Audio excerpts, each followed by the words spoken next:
Today is 15th August 2024, and India is still facing lot of issues related to the crime against the women, obviously the employment rate, the economic growth which is uneven. So today in this session we are going to discuss these kind of issues. Hello and welcome to the ACE UPSC with Nitya Pandey. So today we'll discuss about these issues. So let's start.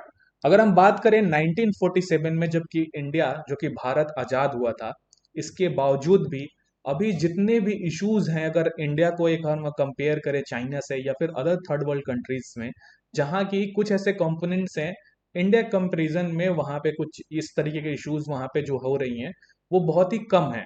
Now अगर हम बात करें अभी के आज के component में, जहाँ पे आज जो कि 78 ईयर ऑफ इंडिपेंडेंस इंडिया मना रहा है, जिसमें कि क्या क्या इश्यूज हैं जो इंडिया अभी फेस कर रहा है। देखिए अगर हम बात करें इकोनॉमिक ग्रोथ जो कि इंडिया की है, वन ऑफ द हाईएस्ट है अगर हम बात करें किसी अदर कंट्री से। लेकिन वहीं पे अगर हम अनएम्प्लॉयमेंट रेट की बात करें, जो कि 9.24 यहाँ पे 9.2 यहाँ पे अभी स्टैंड करता है। जो ये सच्चाई है कि इंडिया अभी इन सारे अनएम्प्लॉयमेंट के रेट के इश्यूज में भी बहुत सारे इश्यूज फेस कर रहा है। इसके बाद हम बात करें, India right now it's fragile both from inside and outside. So अगर हम बात करें जैसे कि इतने क्लैशेज अभी मणिपुर में हुए हैं, बॉर्डर कन्फ्रंटेशन ऑलमोस्ट सभी कंट्रीज के साथ इंडिया अभी फेस कर रहा है। चाहे अगर वहां पे हम बात करें नेपाल की, चाहे हम बात करें म्यांमार की, चाहे हम बात करें श्रीलंका की बात, चाहे हम बात करें बांग्लादेश की। इवन अभी रिसेंटली जब Sheikh Hasina the former prime minister of Bangladesh की जो इश्यूज उन्होंने फेस किए हैं, जिसके बावजूद इंडिया उसमें इंटरवीन नहीं कर पाया। Obviously there are lot of issues that could go very positively, but India उसमें इंटरवीन नहीं कर पाया। तो ये ऑलमोस्ट सारे इंडिकेशन यहाँ पे प्रोवाइड कर रहे हैं that almost like we are at different boxes we are facing the issues. अगर हम बात करें जेंडर बायसनेस की, जहाँ पे female infanticide, sex selective abortion, अब अगर हम बात करें ड्रॉप आउट जो कि गर्ल चिल्ड्रन स्कूल्स में वहां पे देखने को मिल रहे हैं, ये सारे इश्यूज हमें बताते हैं कि इंडिया अभी इंडिपेंडेंट कंप्लीटली नहीं हुआ है। स्पेशली अगर हम बात करें जो एट्रोसिटीज कमिट होते हैं लाइक रेप, एसिड अटैक है, कास्ट डिस्क्रिमिनेशन है, जो कि लॉट ऑफ कास्ट जो हमारे अंदर है बहुत ही, अगर हम देखें थोड़े से इंटीरियर प्लेसेस में, जहाँ के गांव के तबकों में, जहाँ पे हमें देखने को मिलता है, जहाँ के lower caste people they are suffering. और obviously there is a sharp rise in the wealth inequality. तो हमें देखने को मिलता है एक तरफ तो हम बुलेट ट्रेन लेके आ रहे हैं, एक तरफ तो हम ऐसे वादे करते हैं जहां पे कि इंडिया एक सुपर पावर बन जाएगा। Obviously we are growing in that front, but अगर हम वही बात करें, कुछ ऐसे भी इश्यूज हैं जहां पे एक आम आदमी को कुछ रेलवे में अगर आप देखें, किसी भी एक पर्टिकुलर लाइन पे देखें जहां पे एक भेड़ बकरियों की तरह उन्हें सफर करना पड़ता है। तो ये सारे जो इश्यूज हैं वो अभी हमें बताते हैं कि इंडिया अभी भी स्टिल नॉट इंडिपेंडेंट।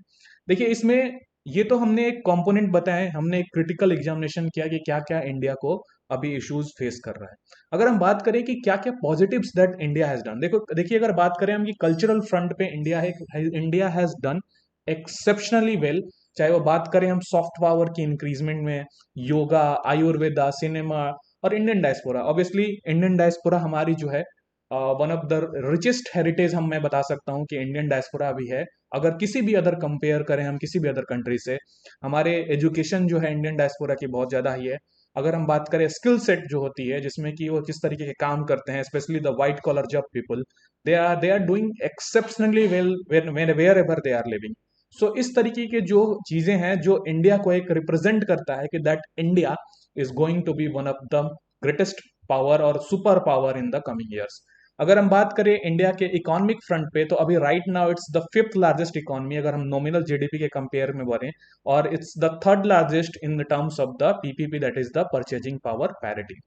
वहीं अगर हम बात करें 2023 में जब इंडिया ने सक्सेसफुली चंद्रयान मिशन 3 को लॉन्च किया और उसके बाद उसकी सक्सेस हुई, तो उसके बाद जो है India become the fourth nation to successfully landed on the spacecraft, जो कि हमें बताता है कि जो हमारी साइंस एंड टेक्नोलॉजी है, जो हमारे रिसर्च कंपोनेंट्स हैं, जो हमारे साइंटिस्ट हैं, वो किस कैलिबर के हैं और किस तरीके के उनके माइंडसेट हैं, जो कि इंडिया को ऑब्वियसली एक स्पेस पावर में एक one of the giant country बना सकता है। देखिए ये तो बात हो गई कि इंडिया ने क्या क्या अभी तक अचीव किया है, इकोनॉमी के बारे में बात करें, स्पेस के बात करें, हमारी जो सॉफ्ट पावर की बात करें। अब इसमें देखिए अगर हम बात करें, right now it's 78 year of independence, और जिसमें कि आज प्रधानमंत्री मोदी ने लाल किले से बहुत सारे कंपोनेंट्स को हाईलाइट भी किया। जैसे उन्होंने बोला कि हमें ईज ऑफ लिविंग जो है, और specially the in the urban congestion that is happening, we have to increase the ease of living. Specially अगर हम बात करें the unfortunate incident which happened in the old Rajendra Nagar, जहाँ पे 3 लोग लाइब्रेरी के अंदर मर गए थे। इसके बाद से ये हाईलाइट हो रही है, जिसमें कि प्राइम मिनिस्टर मोदी ने भी इस पे बोला है। इसके बाद हम बात करें, उन्होंने कहा है, अपने एस्पिरेशंस जाहिर किए हैं कि सेमीकंडक्टर में इंडिया को अपनी डिपेंडेंसी रिड्यूस करने की जरूरत है, और that will obviously enhance our technological self sufficiency. तो अभी तक हम बात करें जो सेमीकंडक्टर में कौन से ऐसे मेजर पावर हैं, तो चाइना है ऑब्वियसली, इसके बाद यूएसए है। सो हमारी डिपेंडेंसी इन पे कम करनी है। इसके बाद India is a rich ancient legacy, India के पास रिच एंशिएंट लेगेसी है, किसमें? लिटरेचर में, है ना। तो लिटरेचर में obviously we have a rich legacy. और इसके साथ साथ उन्होंने बोला है कि जो हमारे लिटरेचर को हाईलाइट करते हुए उन्होंने इंडियन गेमिंग प्रोडक्ट्स को हाईलाइट किया कि किस तरीके से इंडिया गेम्स पे ध्यान सकता है, गेम पे वो एक्सपोर्ट कर सकता है। एक इंडस्ट्री, एक उभरती हुई इंडस्ट्री है, जो कि इंडिया इस पे फोकस करने की जरूरत है, स्पेशली उन्होंने यूथ के कंपोनेंट्स में बोला है।